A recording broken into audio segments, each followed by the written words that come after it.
Does a video show votes for President Donald Trump in the trash in Oklahoma? No, that's not true. The discarded ballots were spoiled ballots, according to the Oklahoma State Election Board.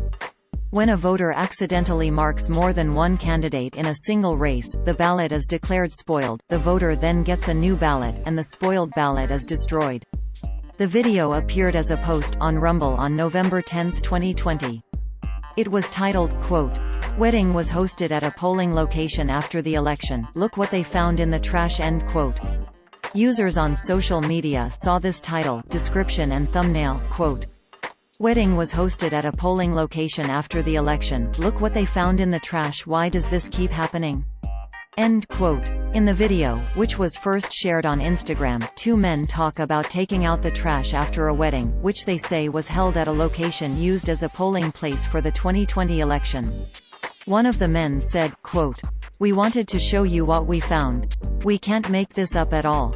End quote. They then display a handful of ripped ballots, marked for Trump, as well as a bag of trash with even more ballots.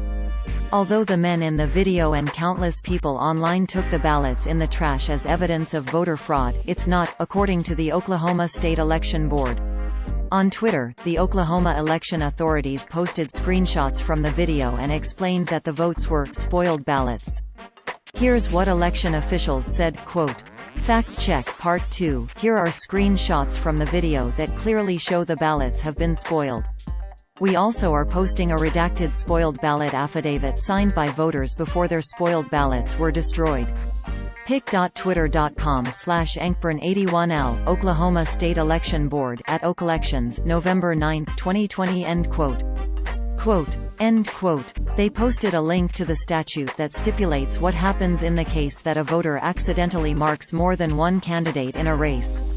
The voter returns the spoiled ballot to the clerk, who then destroys it in the presence of the voter and issues a new ballot. The voter signs an affidavit attesting to the fact that he or she spoiled the first ballot. The Oklahoma State Election Board praised its state's system of checks and balances, stressing that the video does not show fraud. It said, quote, "OK has checks and balances in place to detect and prevent voter fraud. OK election officials take allegations of fraud seriously and report credible allegations to the appropriate authorities for investigation. That video is not fraud. Oklahoma State Election Board, @Okelections, November 9, 2020, end quote." Lead Stories reached out to the man who posted the original video on Instagram. "We will update this story, as needed, if we receive a response."